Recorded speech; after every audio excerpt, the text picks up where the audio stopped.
Welcome back to Animal Crossing New Horizons. I'm dear darling, as you'll see what's going on our lovely island of Fawnhallow today, where we'll be relaxing as per usual, and my word, what a D&D session we had last night. So much so that one of my players was like, I think I'm gonna go watch some of Dear Darling's Animal Crossing now. I mean, I had to break the news. I actually recorded yesterday's episode before the D&D session, so I would not, because if you don't know, if you don't know what the heck I'm talking about, I have D&D sessions, and often I end up talking about the D&D sessions in my Animal Crossing videos, because that's like a event which happens not daily, but it's like the main event of that day. And then it turns out that a lot of my players actually just end up watching it just to, I don't know, either gain insights, see me talk about it, point out a screen and be like, she's talking about me, she's talking about me. But anyway, good evening everyone. Right now in Fawnhallow, it's 11:46 PM on Thursday, March 12th, 2026. Which I find is quite an amusing thing, I suppose, because obviously all the players I play with, they know me in real life, they're obviously my friends, so they could literally just ask me these questions if they wanted, but I suppose maybe it's better in this format, because this is kind of like my own version of a podcast, right? Maybe I say things which I wouldn't necessarily reveal to them, or try not to, or I talk more in a sort of like a meta way.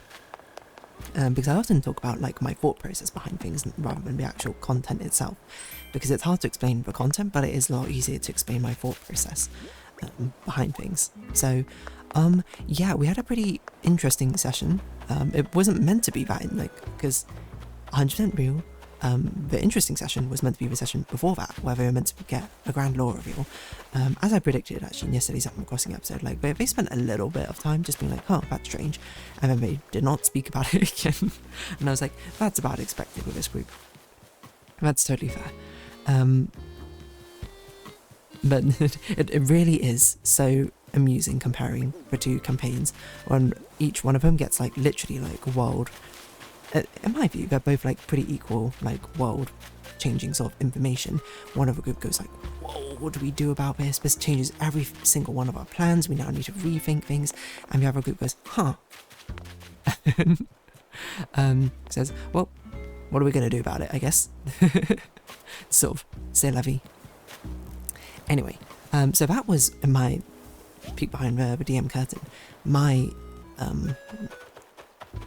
decision was like, that was going to be like the intense one, it was going to be like very puzzle solving, and then this one was going to be like, okay, this is going to be a little bit more like relaxed, back to usual. We're sort of setting up more of a mood here. That was the plan, because the plan was that basically they'd get to the third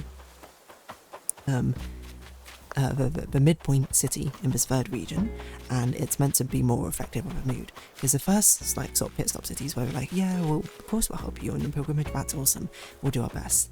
And then the second region cities were meant to be like, we'll try to do our best, we don't probably have everything you're looking for, but good luck. This third region cities is meant to be like, okay, well, you're gonna have to make a pretty good case out here for why we should, like, and we know the pilgrimage is a big thing, but you know, people don't do it, essentially. People don't complete it. And then, I mean, it's pretty easy to conclude exactly what the fourth and fifth regions are going to be like with their cities, quote quote, which I even gave them a small teaser about through the DM NPC accompanying him. Or just the NPC accompanying him. It's not like it's a PC NPC. Anyway, yeah, so that was my plan. It was like, that was a major thing. We're going to hit that town, and it's going to be the first time we're going to have to basically barter our way into the town, because the other towns have like had the provisions, and we were trying to provide for you, that sort of thing. This one, we're going to have to be like, you're going to have to give a good reason, or give things for like the safety of this. And it was like, okay, yeah, they spoke about it, and then like the warlock player was like, yeah, okay, I'll do this. And I was like, totally fair, that seems pretty reasonable, go for it. And he goes off to actually like a pretty reasonable start, I think, and everything. But this is a thing about this campaign, is that there are, if you know D&D player types, you know, there's different motivations that people play. Some people are actors who want to act out their character. I think I have 2 actors over the 2 campaigns. Some people are storytellers, they want to tell cohesive stories. Some people are investigators, they want to find out like the underlying puzzles and lore. Some people are just here for the vibes. There's 2 of them. Like people are a mix of different things, but I think these 2 are probably the highest level of instigators, which is kind of like, they just kind of want to see a red button and push that red button and see what happens. Which is very amusing, I think, in a lot of the hijinks time, but this time it was just like, completely unexpected. I don't even know why they did it except for the bit necessarily. So Warlock player goes up, starts like conversing and persuades, and actually does a pretty decent job of doing it. I wouldn't say it's not like perfect, but it was certainly good enough, and had magical benediction to sort of help him do so. And then maybe a little bit lost in confusion, but they basically came to agreement where it was like, okay, if you give us some supplies, we'll let you stay in this town, essentially. And the player listed off some things, one of them being like alcohol, essentially, and offered some alcohol. And this is when things start getting absolutely insane for no apparent reason. Because from my perspective, it was like, okay, alcohol is like a nice thing to sort of like smooth things over and win things over, and then from here it's gonna, in my mind I was like, it's gonna be more beneficial for when we try and trade. They're gonna ask for fewer supplies, because alcohol, while it's nice and it's a good way to sort of socialize and make friends, it's not going to feed them. But I think a player interpreted it as like, oh, alcohol is all you need to pay, and then they'll be let in.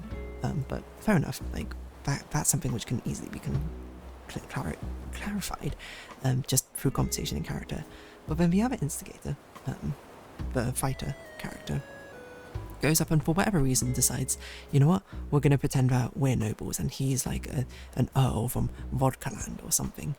And then it just becomes some sort of very weird improv thing of basically like a noble who's extremely out of touch and a very incredulous and haughty, shall we say, like servant. it was just so weird, because from my perspective I was like, you had this in the bag, what are you doing? But to be fair, the fighter was just like, I was just doing it because I thought it'd be a funny joke, and it was very entertaining. I was like, what is going on? So it was sort of like a yes anding to a very weird degree, where basically, yeah, it was basically like, oh yeah, we're nobles, and we, you know, I'm a noble, and I, you know, kind of flaunt it. I have so much wealth, there's just so much I've accomplished and done. I know you're starving out here, like fighting for your life or whatever, but I decided to travel here just for fun, and you know, turns out you're going on this pilgrimage which is very important lore-wise to this kingdom. Yeah, and I just like was gonna do it for fun, but I actually got caught on it. And from my perspective, I was like, wow, how could you throw away what you had? You did so well, and now you've tossed it from the palm of your hand as far away as possible. But I was like, okay, it's not completely unsalvageable.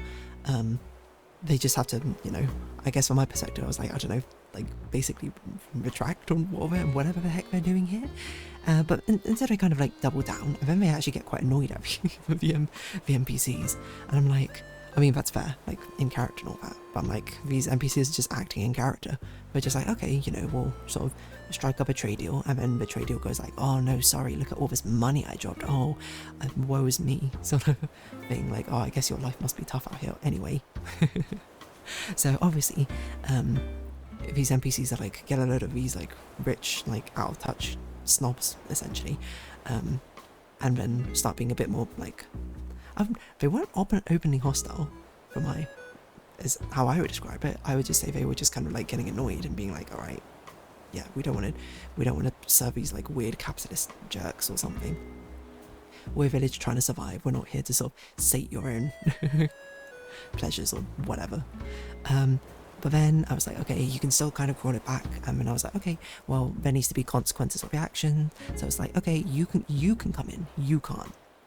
Essentially, because they've just had enough of the fighter, and then the fighter got really annoyed, which, to be fair, he was playing into a bit of well and truly at this point, which led to a very funny moment where they report back to the group, and the group was like, it seemed like it was going really well, and then it seemed like it was going horribly afterwards, and then the fighter and the warlock just carried a big grudge. Now, from my perspective, I think both of them were doing it as a bit. But the fighter was kind of more like, we'll do it as a bit and then we'll just go camp outside. But then the warlock was like, I'm basically going to threaten this random village in the middle of nowhere. So he summons a dragon, which dragons are incredibly rare in this world. Like the fact that most people have never seen a dragon and just think of them more as like, almost like the status of a mythical creature. And you might be like, oh, doesn't this group have like a pet dragon? Yes, and that is like a crazy plot point. And also, it was not something I went into the campaign planning to do. It was one of my players was like, I want to be a Drake Warden. And I was like, what the hell? I guess we'll make it work.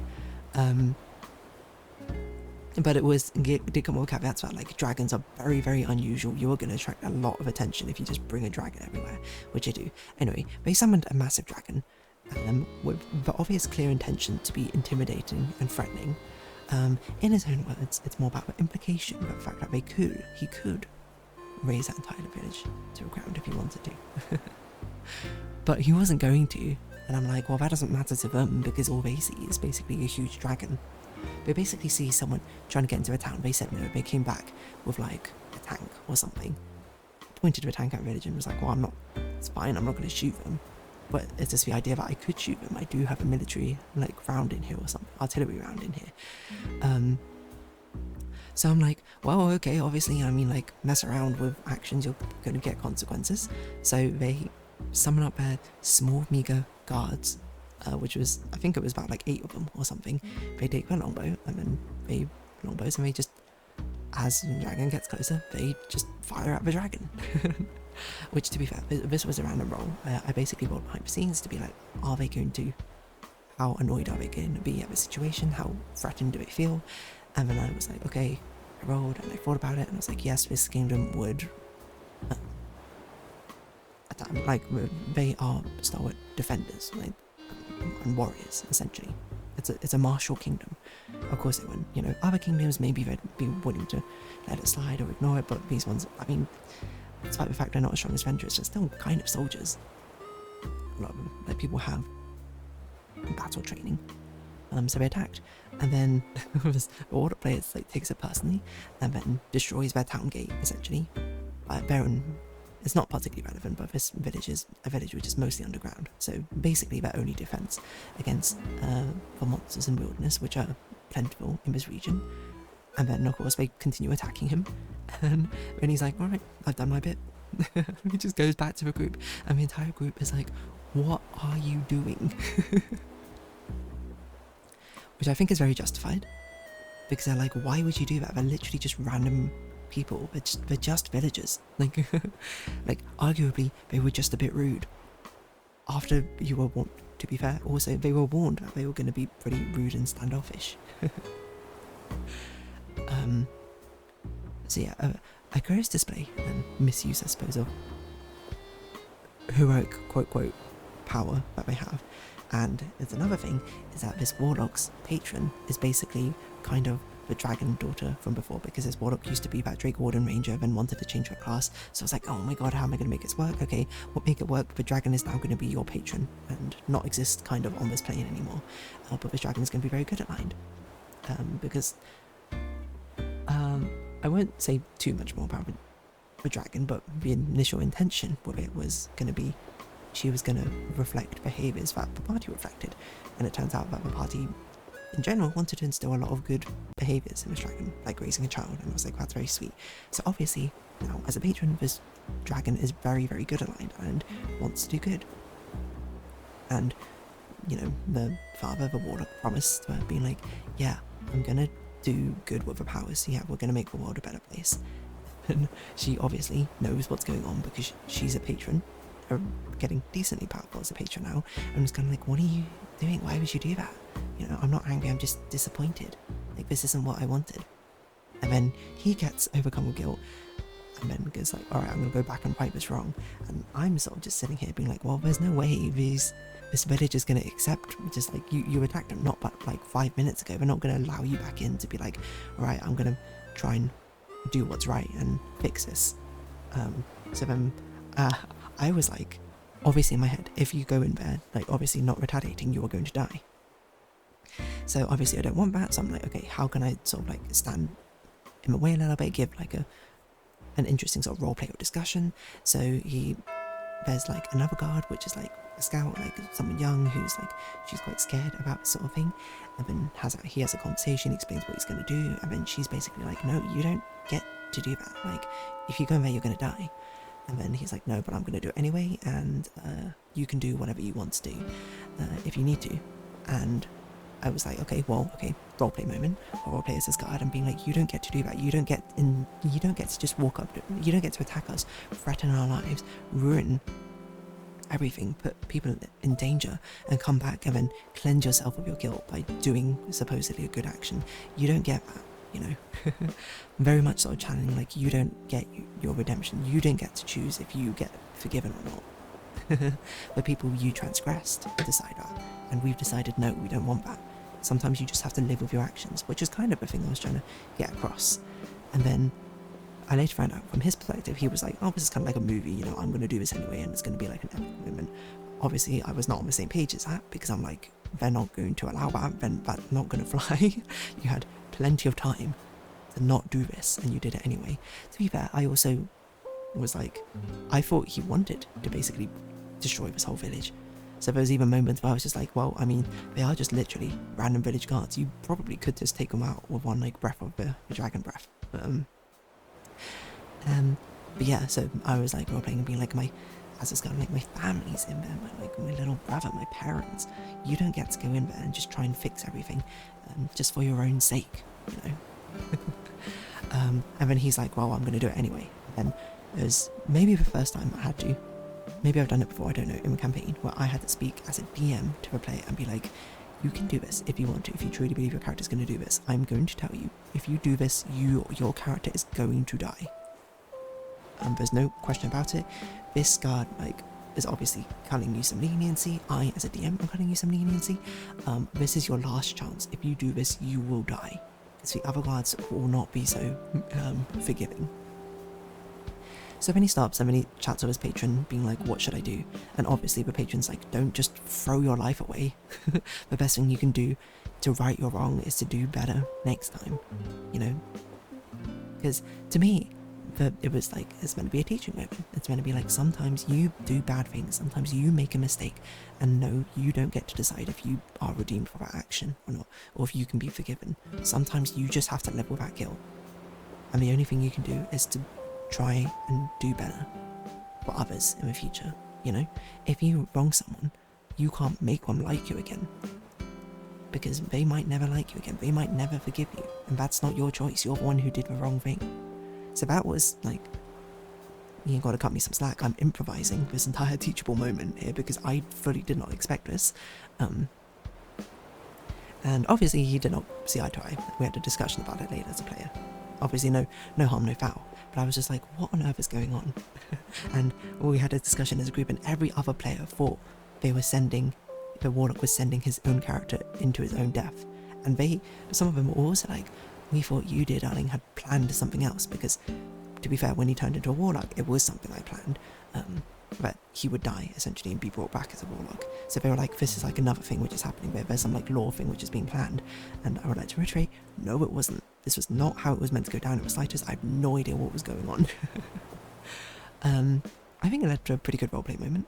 And so the second time, I, as a DM, had to roleplay an NPC absolutely basically laying into this character to be like, you don't, you know, you need to be better. BoJack Horseman sort of, it's not good enough just to be sorry about yourself, you need to actually do actions. Because the first one is actually a character earlier, who was a mother, who was basically got incredibly angry that player character was basically not taking his role as like a parental figure in the dragon's life seriously, and being like, you don't get, if you are a parent, sometimes you don't get the choice to be selfish for yourself, you know, you have to do it for your children, like they're counting on you, you're always, no, you have to be a good example, you have to make these sacrifices. And that was actually, to be fair, that was also a really great roleplay opportunity, because I also, to be fair, had a lot more time to think about it, because it was between sessions, I knew it was coming, everyone knew it was coming. And then even one of the other players was just like, damn straight. So yeah, this one was completely improvised. Sometimes you had to do that as a DM, obviously. I was just kind of like, what on earth is going on? The other players were like, what on earth is going on?